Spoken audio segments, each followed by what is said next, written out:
At the bottom, on the left, you can see the signature of the artist, Marc Chagall. And below you can read Reims. It's pronounced this way in French, but written R-E-I-M-S. This is a city in northern France where the windows were produced. And you see, installed here in 1970. I'm sure you know that Chagall was a Russian citizen, and he lived half of his life in France. His daughter got married with a Swiss citizen. This is the reason he came very often here. And when we had to exchange all the windows, we asked him, and he accepted to do this job. This is the window of the prophets. There, the man with blue and red dress is Jeremiah, listening to the orders of God. And then in the center, you see Elijah mounting on this chariot of fire, as it is written in Old Testament. At the bottom, you see his pupil, the prophet Elijah, who took over when Elijah already had disappeared. On the other side, opposite, the blue window on top, you see Moses with the 10 Commandments, and a little bit below, many soldiers. You even can see a man with a cross on his back. Chagall wanted us to understand, if we disobey to the 10 Commandments, we are going to have wars. And during wars, the suffering of the people, this is the reason you see the man with this cross on his back. Then you also can see a child and a snake. This you could read in the Bible, where it's promised to us that in future, one day, we are going to have peaceful times. It is written black and white, when the children will be able to play over the snake's nest and the wild animals live together with the sheep. This is what he painted here. And you see at the end, the angel of peace, peaceful travel.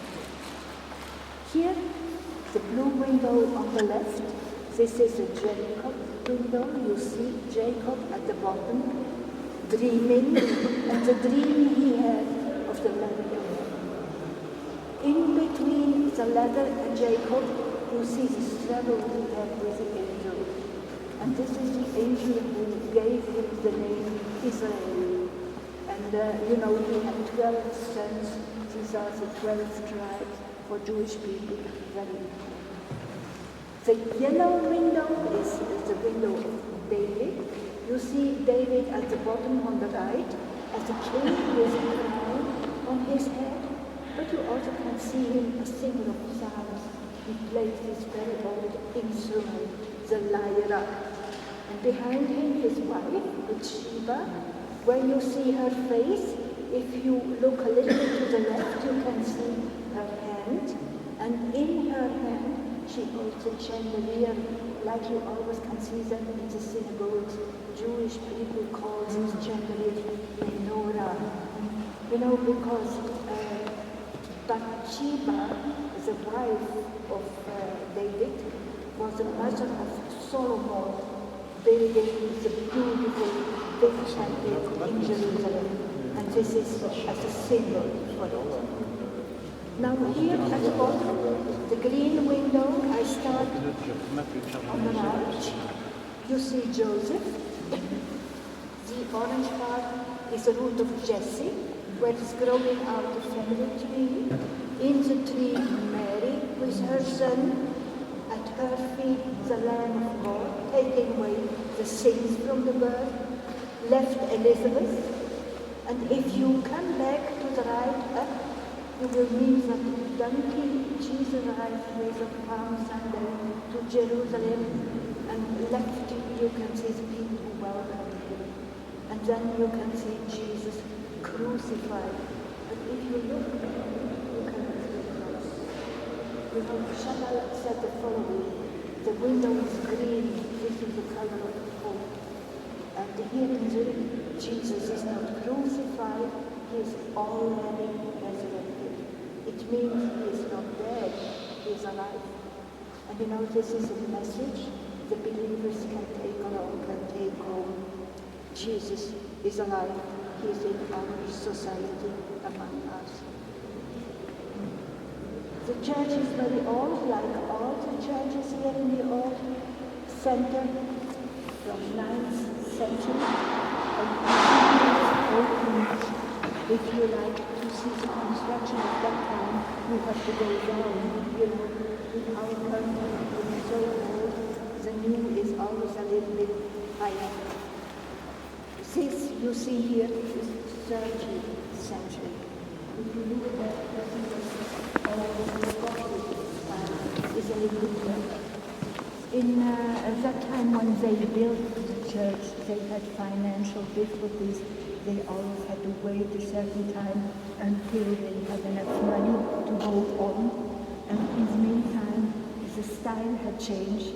So here you see everything Romanesque, and here you see everything Romanesque. What is wonderful here is the acoustic.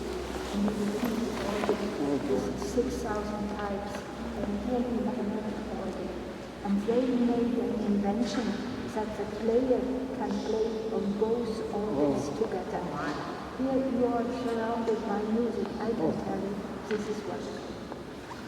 There is one thing about music I like you to know, because when you read about Zwingli's biography, you read at a certain time, he didn't want to have organs in the churches. And you cannot understand that. But you know, he had a reason. He noticed that the people were sitting in the chairs and listening to the organs and nothing else. But he wanted them to take part in the service. And he wanted them to sing. And this is the reason in the Zwingli church they have beautiful choirs. And they have many, many songs. Even songs having been taken by the Catholic Church. Imagine Protestant songs being sung in the Catholic churches. So beautiful they are.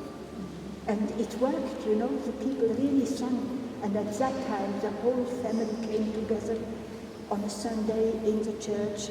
The grandparents, the parents, the children, all sang. It must have been wonderful. So they were not in need of an organ. And you see, this is the reason. But he liked the music.